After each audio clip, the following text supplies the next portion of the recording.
G'day everybody, my name is Lowell and welcome to the channel. So we have an interesting reaction video. This is going to be inside the world's largest aircraft carrier, which I think is the Gerald R. Ford, I think it's called. Anyway, let's jump in. Let's have a look at this one. As the world's largest aircraft carrier in the world's dominant navy, the USS Gerald R. Ford is gargantuan. Okay. The aircraft carrier took 8 years to build, several more years to test, and is large enough to tower over the biggest building in plenty of large towns. Named for the 38th President of the United States, the Gerald Ford is the lead ship of the US Navy. It clocks in at over 1,000 feet, or nearly 3 American football fields in length, and nearly 250 feet high. Contained in that massive space, the aircraft carrier also has a whopping 25 decks. The massive ship, which can house over 4,500 people and carry over 75 aircraft, is powered by 2 nuclear reactors and fully loaded weighs in at over 100,000 tons. That makes her the 100,000 tons. Largest warship ever constructed.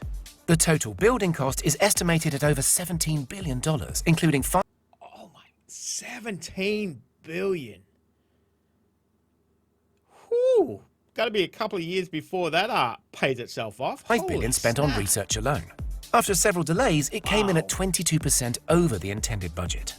Construction began in 2009 and was completed and finally delivered to the Navy in late 2017, after the ship was formally commissioned by Donald Trump. Gerald Ford himself died during the period of construction, so while the naming was already in place, Ford was never able to see the finished product. The ship's primary purpose, of course, is to provide a launch base for those 75 aircraft. Inside is a huge hangar where aircraft are stored when they're not on deck or on missions. 75 aircraft? That's a lot of aircraft. Wow. Inside the hangar, there's also an array of weaponry and several massive lifts designed to move the weaponry from storage locations to the aircraft ready to be armed. You might be familiar with videos of the intense-looking takeoffs and landings that military aircraft undertake from aircraft carriers. The Gerald R. Ford's deck is the longest on offer for these daring pilots, but they still have to launch and land their jets on just under 1,100 feet of deck, all with a severe overhanging drop-off into the ocean.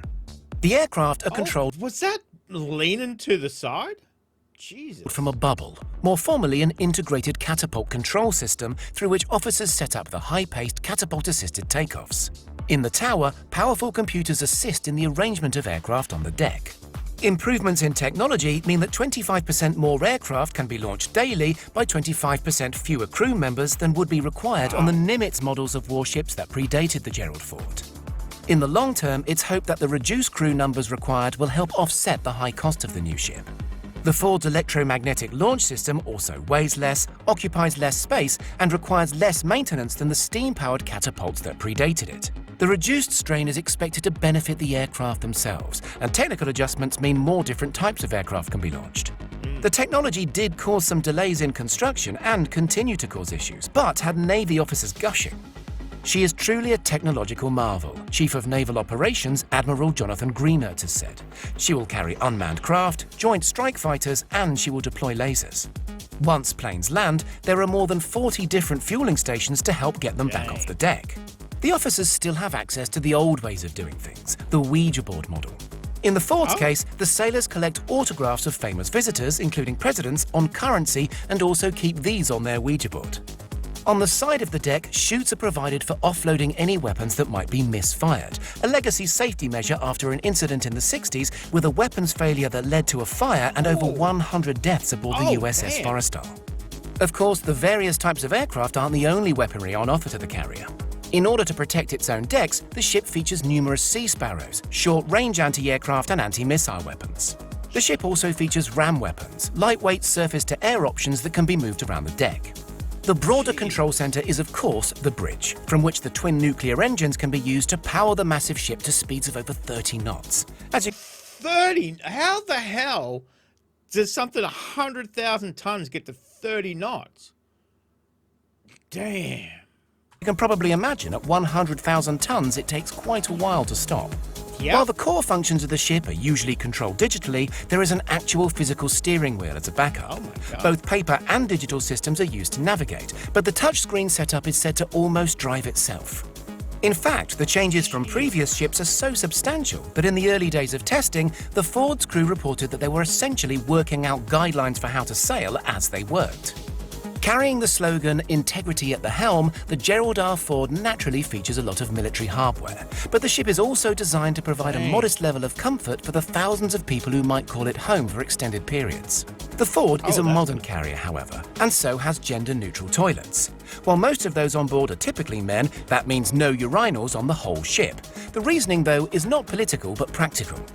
This is designed to give the ship flexibility because there aren't any berthing areas that are dedicated to one sex or the other, Operations Specialist First Class Kalia Motzenbacher told Navy Times. Other modern adaptations compared to other Navy constructions include USB ports for phone charging, energy-efficient light bulbs, less people to a cabin, large gym areas, and improved air conditioning. The space is allowed for distinct sleeping and resting areas. Talking of the improved space, a controlman said, "Usually we have about 12 guys struggling with each other to get in their firefighting ensemble. But here you can get dressed out and have someone inspect you with enough space for others to enter and exit the area." Big difference, huge difference. Crewmen are also said to be impressed with the shorter queues for food, connected with the ship's layout and improvements to their The food looks pretty good. Okay. berths. Flat-screen TVs with on-demand TV, boxing facilities and a chapel all feature. Markings on the hangar floor show it doubles as a basketball court, which could make for some interesting games at sea. Jeez, okay. Plush conference rooms include polished tables and ceremonial flags, while the captain's cabin is home to lots of Gerald Ford memorabilia. There's even a nice history connecting President Ford back to the ship itself. Ford's picture hangs over the aircraft carrier. He's honored not just as a president, but as a Navy veteran too. Oh, wow. Ford was stationed aboard the USS Monterey during World War II, 30 years before he became president. He's said to have saved the ship during a particularly bad storm. Ford is also thought to have been saved from going overboard during a storm by his foot getting caught in a drain on deck. As a result, a statue of Ford on board the modern ship features that drain. Unfortunately, the ship is yet to be fully operational due to teething problems.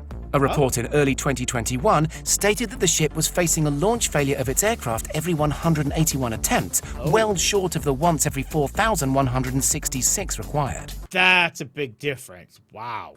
It's not yet clear how these issues are going to be fixed. Latest indications are the ship might be deployed sometime in 2022.